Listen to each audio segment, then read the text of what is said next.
Assalamualaikum warahmatullahi wabarakatuh. Di video kali ini saya akan menjelaskan cara mengisi LK 1.1 identifikasi masalah pada tugas PPG dalam jabatan gelombang ketiga tahun 2023. Nah, inilah tampilan LK 1.1-nya, di mana terdiri dari judul, kemudian nama guru yaitu nama pesertanya, asal institusinya itu adalah sekolah Bapak Ibu. Nah, petunjuk ini adalah dijelaskan bahwa disilakan identifikasi masalah-masalah pembelajaran yang mungkin terkait dengan ini diberikan rambu-rambunya, penanganan siswa bermasalah dan berkebutuhan khusus, membangun relasi dengan siswa, melakukan disiplin positif, memberikan feedback, metode pembelajaran, masalah motivasi, materi HOTS, literasi numerasi, miskonsepsi, pemanfaatan teknologi dalam pembelajaran, asesmen, interaksi dengan orang tua siswa, menggunakan model-model pembelajaran inovatif, dan masalah terkait lain yang menjadi tugas keseharian guru berdasarkan pengalaman Anda saat menjadi guru. Nah, jenis permasalahan ini tergantung dari permasalahan Bapak Ibu yang ada di sekolah. Ini hanya rambu-rambu. Nah, di video kali ini saya akan mencontohkan jenis masalah yang ada di rambu-rambu ini. Nanti Bapak Ibu tinggal menyesuaikan permasalahan yang ada di sekolah Bapak Ibu masing-masing. Nah, di sini saya sudah mengisikan ada 4 kolom, di mana kolom pertama itu adalah nomor, kolom kedua adalah jenis permasalahan, disesuaikan dengan petunjuk, dan juga disesuaikan dengan permasalahan yang Bapak Ibu hadapi di sekolah. Kemudian masalah yang diidentifikasi, nah jenis masalahnya apa nih? Kemudian analisis identifikasi masalahnya. Nah, kalau masalah ini adalah kesenjangan antara harapan yang tidak sesuai dengan kenyataan. Misalnya kita mau siswa ini menguasai konsep matematika, ternyata hasilnya tidak menguasai konsep. Nah, disitulah terjadi masalah. Nah, analisis ini mengapa kita bisa mengatakan bahwa ini adalah masalah kita. Nah, seperti yang saya contohkan, yang pertama adalah penanganan siswa bermasalah dan berkebutuhan khusus. Masalah yang diidentifikasi adalah ada peserta didik yang lamban belajar. Nah, lamban belajar ini artinya dia di bawah anak normal namun masih di atas anak tunagrahita.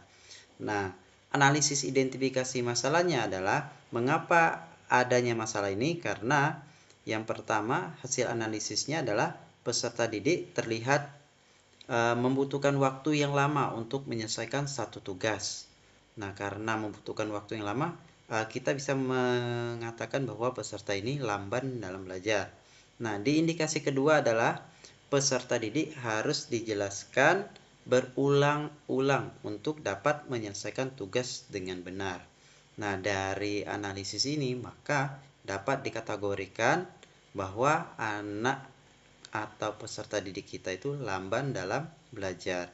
Nah, lamban dalam belajar ini termasuk jenis masalah berkebutuhan khusus. Begitu maksudnya Bapak Ibu ya. Kita lanjut yang kedua. Jenis permasalahan kedua adalah membangun relasi dengan siswa. Nah, apa permasalahannya? Di sini permasalahan yang ada kurangnya interaksi edukatif atau pembelajaran ya antara guru dan peserta didik dalam kegiatan pembelajaran edukasi dalam interaksi pendidikan ya. Nah, analisisnya adalah pada saat di kelas terlihat kurangnya kegiatan diskusi antara peserta didik dan guru saat proses pembelajaran berlangsung. Nah, karena adanya indikasi seperti ini, kurangnya kegiatan diskusi, maka ada masalah kurangnya interaksi. Indikasi yang kedua, terlihat peserta didik tidak mau mengikuti arahan atau tugas yang diberikan oleh guru. Nah, biasanya guru meminta kepada anaknya atau peserta didiknya untuk mengikuti kegiatan pembelajaran, ada kalanya peserta didik juga menolak, bilang tidak mau atau bahkan hanya diam saja. Nah, dari analisis ini, maka permasalahan yang dihadapi guru adalah kurangnya interaksi edukatif. Interaksi ini adalah hubungan ya. Jadi karena tidak adanya hubungan yang baik, maka peserta didik ini terlihat tidak mengikuti kegiatan pembelajaran dengan baik. Guru juga tidak melakukan kegiatan diskusi, sehingga permasalahan kurangnya interaksi antara guru dan peserta didik ini terjadi. Kita lanjut ke permasalahan ketiga, yaitu melakukan disiplin positif. Nah, disiplin positif ini adalah menciptakan budaya positif ya, sesuai dengan kurikulum Merdeka, bahwa kegiatan pembelajaran yang dilakukan adalah menuntun anak sesuai dengan kodratnya. Jadi tidak ada lagi yang namanya hukuman di sekolah. Nah, jenis permasalahan yang terkait dengan disiplin positif ini adalah masih adanya pemberian hukuman peserta didik yang tidak sesuai dengan kesalahan. Nah, untuk analisis identifikasi masalah ini, mengapa ini menjadi dikatakan ada masalah masih adanya pemberian hukuman? Karena terlihat peserta didik diminta membersihkan WC contohnya, karena lupa membawa PR atau pekerjaan rumah. Yang kedua, terlihat peserta didik diminta untuk berlari keliling lapangan karena terlambat datang ke sekolah. Nah, ini juga masih bersifat hukuman karena tidak sesuai kesalahan dengan apa yang diminta oleh guru. Yang ketiga, terlihat ada peserta didik yang diminta berdiri di depan kelas cukup lama karena lupa membawa tugas.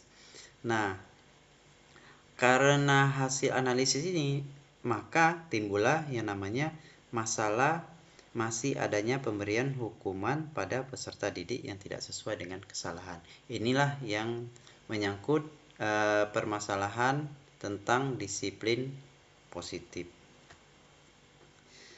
Yang keempat yaitu pemberian feedback atau umpan balik. Nah, permasalahan yang ada di kelas yaitu guru belum melakukan kegiatan feedback atau umpan balik pada saat akhir pembelajaran. Nah, mengapa kita bisa mengatakan permasalahan ini? Karena terlihat pada saat proses pembelajaran itu guru jarang menanyakan ya.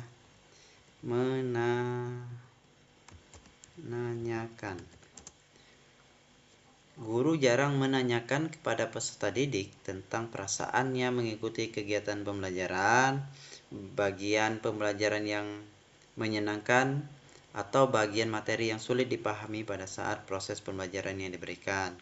Selain itu, terlihat juga di kegiatan akhir guru hanya mengajak peserta didik mengerjakan soal evaluasi dan melakukan doa penutup. Ini hasil analisis dari masalah yang kita identifikasi ini. Intinya Bapak Ibu, masalah yang kita identifikasi dengan analisis itu adalah jika ini masalahnya, maka kita cari mengapa kita katakan ini menjadi masalah, yaitu hasil dari analisisnya. Yang kelima, metode pembelajaran. Nah, jenis masalahnya yang berkaitan dengan metode pembelajaran adalah masalah yang diidentifikasi metode pembelajaran yang digunakan belum bervariasi. Nah, mengapa kita katakan ada permasalahan belum bervariasi? Karena yang pertama, terlihat guru hanya menggunakan satu jenis metode pembelajaran saja saat mengajar di kelas. Yang kedua, terlihat pembelajaran hanya berfokus kepada guru saja atau teacher center. Nah, untuk analisis lainnya boleh Bapak Ibu tambahkan sendiri sesuai dengan yang Bapak Ibu temukan di sekolah Bapak Ibu semua. Yang keenam, terkait jenis masalah motivasi. Nah, masalah yang diidentifikasi terkait masalah motivasi adalah motivasi belajar peserta didik masih rendah.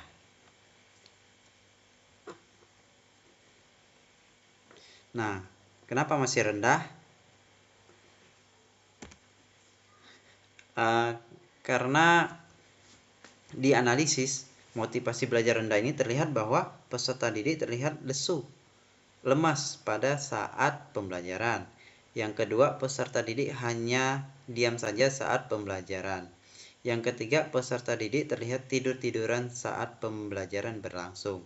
Nah, karena indikasi seperti ini, maka kita dapat menyatakan bahwa motivasi belajar peserta didik masih rendah.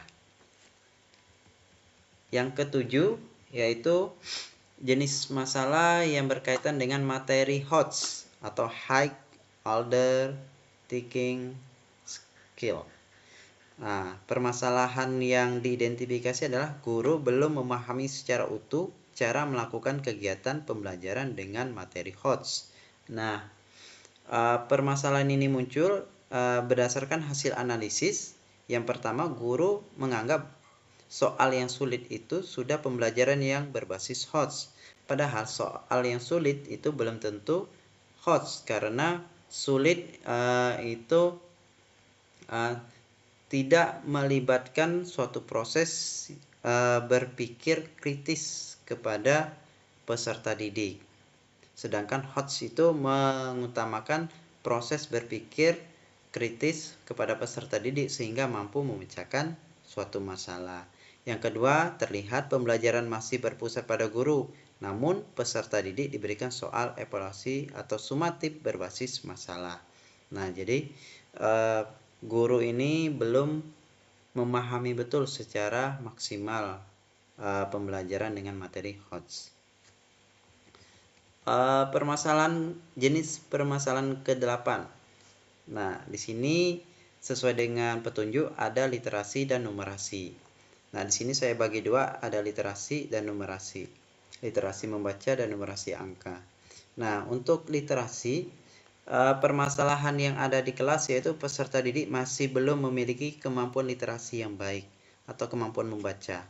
Nah, berdasarkan analisis permasalahan ini, kita dapat menyatakan ini masalah itu karena terlihat peserta didik terdengar masih ada yang terbata-bata pada saat membaca. Yang kedua, peserta didik terlihat tidak bisa menyampaikan informasi yang sesuai dengan teks yang dibaca. Jadi setelah mereka membaca, mereka tidak bisa menyampaikan informasi apa yang dibaca. Artinya kemampuan membaca peserta didik ini masih kurang. Yang ketiga, peserta didik sulit menemukan ide pokok dalam paragraf. Nah, ini saya contohkan di kelas tinggi karena materinya menentukan ide pokok atau menemukan. Nah, karena analisis ini, maka timbullah permasalahan peserta didik masih belum memiliki kemampuan literasi yang baik. Terkait numerasi peserta didik, masalah yang diidentifikasinya adalah peserta didik masih belum memiliki keterampilan operasi hitung yang baik. Nah, mengapa peserta didik belum memiliki keterampilan operasi hitung yang baik? Itu terlihat dari hasil analisisnya, yaitu peserta didik terlihat kesulitan dalam melakukan operasi hitung bilangan bulat. Yang kedua, peserta didik tercatat membutuhkan waktu yang lama untuk mengerjakan operasi hitung bilangan bulat. Yang ketiga, peserta didik tercatat masih salah dalam operasi hitung bilangan bulat. Itu untuk numerasi. Selanjutnya, jenis permasalahan miskonsepsi. Artinya kesalahpahaman terhadap penguasaan konsep. Nah, untuk masalah yang diidentifikasi adalah adanya miskonsepsi pada materi bilangan bulat muatan matematika di kelas 6. Nah, mengapa bisa terjadi masalah ini diidentifikasi? Maka kita analisis. Mengapa ini jadi masalah? Karena yang pertama, berdasarkan hasil analisisnya ditemukan bahwa terlihat ada peserta didik yang menyebutkan bilangan negatif 7 lebih besar daripada 2. Padahal yang sebenarnya adalah 2 lebih besar daripada negatif 7. Nah, di sini ada miskonsepsi bahwa menganggap angka 7 itu lebih besar daripada 2 tanpa melihat ada negatif dan positif. Yang kedua, terlihat ada peserta didik yang menganggap bahwa semakin besar angka pada bilangan maka nilainya semakin besar, walaupun angka bilangan negatifnya lebih besar dibanding dengan bilangan positif. Nah, jadi karena selama ini peserta didik itu menganggap bahwa angka 2 lebih besar daripada 1, maka kepada bilangan negatif pun angka negatif 2 dengan negatif 1 mereka menyamakan bahwa negatif 2 lebih besar daripada negatif 1, padahal tidak. Lanjut ke permasalahan ke-10. Permasalahan ke-10 sesuai petunjuk, ada pemanfaatan teknologi dalam pembelajaran. Nah, masalah yang diidentifikasi di jenis masalah ini adalah guru belum maksimal dalam memanfaatkan TIK dalam kegiatan pembelajaran di kelas. Nah, berdasarkan masalah yang diidentifikasi ini, kita analisis identifikasi masalah ini. Mengapa ini menjadi masalah? Guru belum maksimal dalam pemanfaatan TIK dalam kegiatan pembelajaran di kelas karena yang pertama terlihat guru jarang menggunakan slide PPT dalam kegiatan pembelajaran. Yang kedua, terlihat guru jarang memanfaatkan media atau website pembelajaran seperti quizzes, word wall, dan lain-lain dalam kegiatan pembelajaran. Nah, sehingga kita dapat menyatakan permasalahan bahwa guru belum maksimal dalam pemanfaatan teknologi informasi komunikasi ini. Lanjut permasalahan asesmen. Nah, masalah yang diidentifikasi adalah hasil asesmen peserta didik masih rendah. Nah, ini permasalahan yang kita identifikasi. Nah, kita analisis. Mengapa bisa kita katakan hasil asesmen pada peserta didik masih rendah? Yaitu karena yang pertama terlihat banyak soal atau pertanyaan yang tidak dikerjakan. Yang kedua, tercatat nilai asesmen peserta didik masih banyak di bawah KKM yang telah ditentukan. Itu analisis dari masalah yang diidentifikasi hasil asesmen peserta didik masih rendah. Yang ke-12, interaksi dengan orang tua siswa. Nah, permasalahan apa yang terjadi pada jenis interaksi dengan orang tua siswa? Yaitu permasalahannya interaksi guru dan orang tua peserta didik masih sangat kurang terkait perkembangan akademik maupun non-akademik anak di sekolah. Nah, berdasarkan masalah yang diidentifikasi ini, kita analisis. Mengapa sih ini jadi masalah? Ini menjadi masalah karena terlihat. Yang pertama, tercatat masih jarangnya orang tua datang ke sekolah memenuhi undangan guru terkait perkembangan anak di sekolah. Yang kedua, terlihat kurangnya komunikasi bersama orang tua peserta didik dalam membahas permasalahan anak di sekolah. Nah, karena dua hal ini, maka adanya permasalahan interaksi guru dan orang tua peserta didik masih sangat kurang. Karena memang dari analisisnya terlihat bahwa guru dan orang tua itu memang kurang dalam melakukan interaksi atau hubungan. Yang terakhir adalah menggunakan model-model pembelajaran inovatif. Nah, dari jenis permasalahan model-model ini, apa masalah yang kita identifikasi? Yaitu masalahnya guru belum maksimal dalam menggunakan model-model pembelajaran inovatif. Nah, mengapa belum maksimal? Maka kita analisis. Belum maksimal ini karena yang pertama, terlihat guru tidak melaksanakan kegiatan pembelajaran sesuai dengan sintak model pembelajaran yang telah disusun pada RPP. Nah, karena tidak sesuai dengan sintak ini, maka model pembelajaran inovatif tadi belum maksimal dilakukan. Yang kedua, terlihat guru masih belum menyesuaikan model pembelajaran dengan karakter karakteristik materi pembelajaran. Jadi kalau kita tidak mempertimbangkan model pembelajaran dengan materi, maka kegiatan pembelajaran inovatifnya kurang maksimal juga. Nah, oleh sebab itu timbullah permasalahan ini. Nah, jadi yang perlu ditekankan untuk LK 1.1 identifikasi masalah. Yang pertama itu jenis masalahnya apa, kemudian kita spesifikkan masalah yang diidentifikasi masalah yang mana. Kemudian analisis identifikasi masalahnya, kita mengacu kepada mengapa masalah ini muncul atau masalah ini ada. Kita analisis, kita cari-cari lagi apa yang menyebabkan atau yang melatar belakangi kita bisa mengatakan bahwa guru belum maksimal dalam menggunakan model-model pembelajaran. Nah, maka kita dapatkan 2 poin ini. Untuk analisisnya boleh 2, 3, 4, atau 5. Sebanyak mungkin yang Bapak Ibu analisis itu lebih baik. Mungkin demikian penjelasan untuk LK 1.1 tentang identifikasi masalah PPG dalam jabatan kategori ketiga tahun 2023. Sekian, terima kasih. Wassalamualaikum warahmatullahi wabarakatuh.